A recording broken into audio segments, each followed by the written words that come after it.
Today I'm going to talk about how when you are trying to get liked in your meetings and you're trying to get other people to like you, whether it's in your meetings or just in general in your workplace, that as a woman in leadership, this is the fastest way to undermine any authority and respect that you have. So yesterday, during a coaching session, I had this brilliant woman, brilliant, that I work with. And she shared something that I know I have felt, and that so many other of the women that I work with, and likely you have felt too, where she has been asked to lead a meeting. This is in a new department, in a new role. And what she ended up doing instead was going, "Ooh, I don't feel confident enough in this. I feel like my boss is much more confident in how she comes across." So now her boss is stepping in to lead and facilitate this meeting. And here's the thing, she gave all of that power away just to feel safe for herself. And at the bottom of that, or like the reason was a lot of had to do with, I want to still be liked by the people in the room. Like, I've led meetings, but in a smaller capacity, and now I have to lead bigger meetings in with more individuals across a broader spectrum of the organization. And I want to establish myself before I really go to lead a meeting, because what if they don't like me? And here's the thing, that in the conversation that I had with her is like, well, you've traded in one problem for another. Because yes, fine, like, I mean, there can be really great and valid reasons to have your manager, your boss, step in, or that a senior leader steps in for you, right? There's that can be one of the reasons I used to do this, especially in my project management days, was because I wanted to showcase the buy-in from senior leaders. But to do it because I don't feel like I'm comfortable enough, I don't feel confident enough, or I'm worried that people are not going to like me, that sets up a secondary problem that comes later down the road, in terms of like, okay, so you're flying under the wing, you're kind of always in the shadow or under the wing of your boss. So there's that next problem of still needing to establish your authority and building that respect for your role and for yourself. That only gets bigger because now she's had somebody else step in for her. Now, I do hear this a lot. So this is all about like, well, if they like me, I'll be accepted. If they like me, they'll respect me. The amount of times I've heard like, oh, if they like me, then, maybe finally I'll get promoted. Or if they like me, then we're going to have a team that gets on really well. But here's the problem. Liking doesn't equal respect. Liking doesn't equal acceptance. And it really, really doesn't build any kind of authority. And if you, I also asked this one yesterday, and I said, and I want you to use this for yourself and thinking as well, is what happens when you go, as the summer, at least here in the Western Hemisphere, if you go into an ice cream shop, there are dozens and dozens of flavors if you're lucky. If you don't like a flavor, does that make the flavor wrong or bad or not worth anything? No. It's just like, hey, it's not my flavor, right? I go into ice cream shops and like, usually I'll go for the chocolate, usually, especially the ones with like the chocolate brownie pieces or like chocolate chip cookie dough. Like, that's my ice cream. But does that mean that vanilla is bad? Does that mean that any other flavors are bad or wrong? No. So rather than allowing that sense of I need to be liked, let's start leaning into, okay, so yes, maybe there is, rather than it's not being that you not being liked is an issue. What about if we can just start working on how you perceive yourself? So this comes down to, what is also the stories that you're telling about yourself. Like, oh, okay, like, I'm nervous, I don't know what to say, I don't know what I'm going to be, I don't know if I can lead this in the right direction. Hey, we are human, we'll make mistakes, and that's okay, we learn from them. And confidence, feeling confident and coming across confidently, doesn't mean that you're not nervous while doing it. So I get, for example, I love speaking and I don't know, I'm like live here too, but I love speaking on stages. I love giving presentations and I still get nervous about them. I still have the jitters, like, ooh. And to be honest, if I didn't have them, that would worry me more because by having those jitters and having those nerves coming up, it means that I'm really like, I'm excited about this, but B, I'm going to be more aware and sharper on like, hey, and focused on what do I need to do and what I want to accomplish. And for whether or not, of course, some people are going to be more skilled or not, I'm going to leave that in the middle. But in this situation, the question of whether your boss is better suited to take over or to lead a meeting or facilitate a project or whatever that is that you're just handing off to somebody else because you're not confident in your own abilities or you're not comfortable with that, I would encourage you also to reflect like what is that? Is that they are better suited to it, or are they just willing to do it? And they accepted this as part of their role, this is part of their being a leader.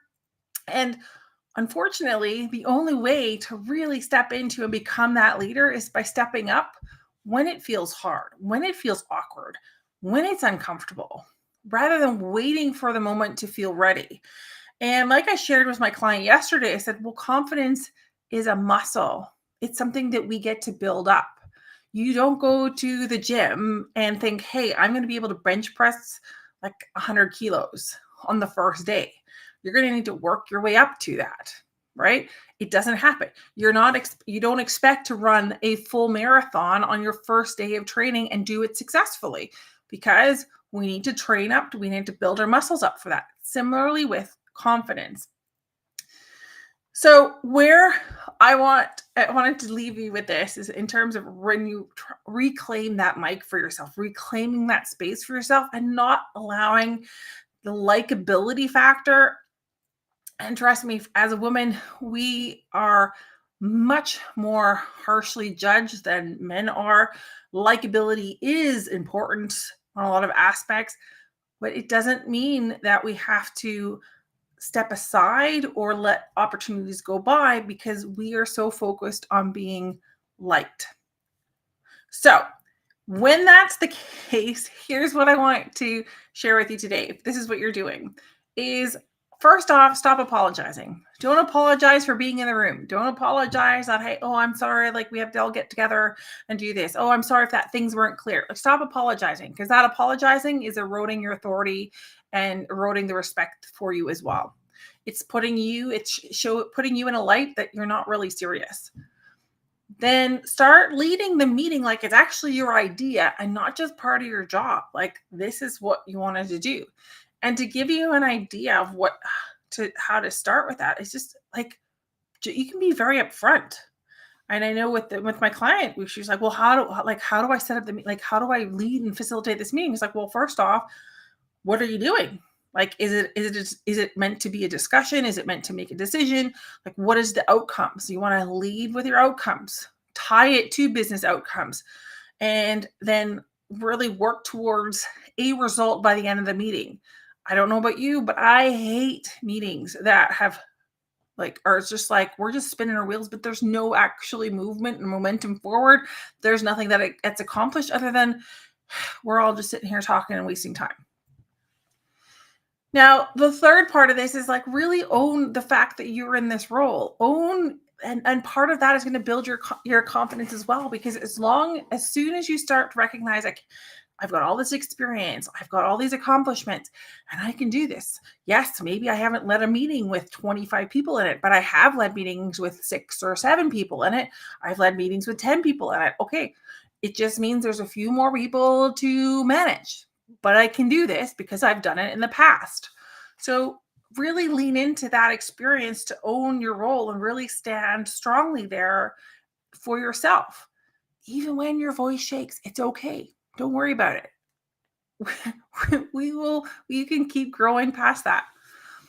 And finally, really start building your credibility by your composure, by your steadiness in terms of really sticking to the business outcomes, by reflecting back, by really being strong, especially if you're going to facilitate a meeting, of like, hey, let's make sure we stick within the boundaries. Let's make sure that we get to the end result. It's not about perfection. It never was. And perfection doesn't mean you're going to be liked even more either. So if nothing else, and you walk away from today, I really want you to hear this, is like, you don't gain the respect by stepping aside, but you're going to gain that respect, that authority, by stepping in, by stepping up when it's hard, by being there and doing the work. Now, if this hits home and you've been given away the mic so that you could feel like you're liked or you can feel safe, then I want you to stop doing that. If you really want some support with that, I have got, and I'm excuse me, I have some fantastic one-on-one spots available, as well as a signature program that will help you reposition yourself as a strategic leader and a strategic partner for your organization within 30 days or less. If that's something you're interested in, I want you to book a call. And I also encourage you to comment checklists on this video below, because you can then access, I will send you my Boardroom Whisper checklist. Now, this this checklist and the strategies inside it have already been used by over 100 plus women leaders to lead high stake conversations with confidence and clarity. Inside this checklist, I show you how you get to weave in your experience and really build your authority in a natural way, whether you're extroverted, whether you're introverted, whether you're confident or you're not confident. I show you exactly what to say and how to say it inside this checklist, and it builds the respect and authority that you need to lead, like, so fast and so easily. So I really want to make sure that you get that one as well. So just comment below checklist, and don't keep this video for yourself. If you have got a friend, if you've got a colleague who is consistently over explaining, maybe they're holding back, maybe they have said, like, I don't want to do this because I don't know if they're going to like me, send this video to them and share it with them, because this is the time to start letting it go and start stepping up and really start owning who you want to be. And you are allowed to be there. You are a leader. So let's own it and let's really embrace that. If you've got any questions, I'd love to hear them. I always read all the comments. I also answer all the questions. I also answer tons and tons of questions in my DM. So if you've got you want a question you don't want to put on the post, no worries. Send me a DM. And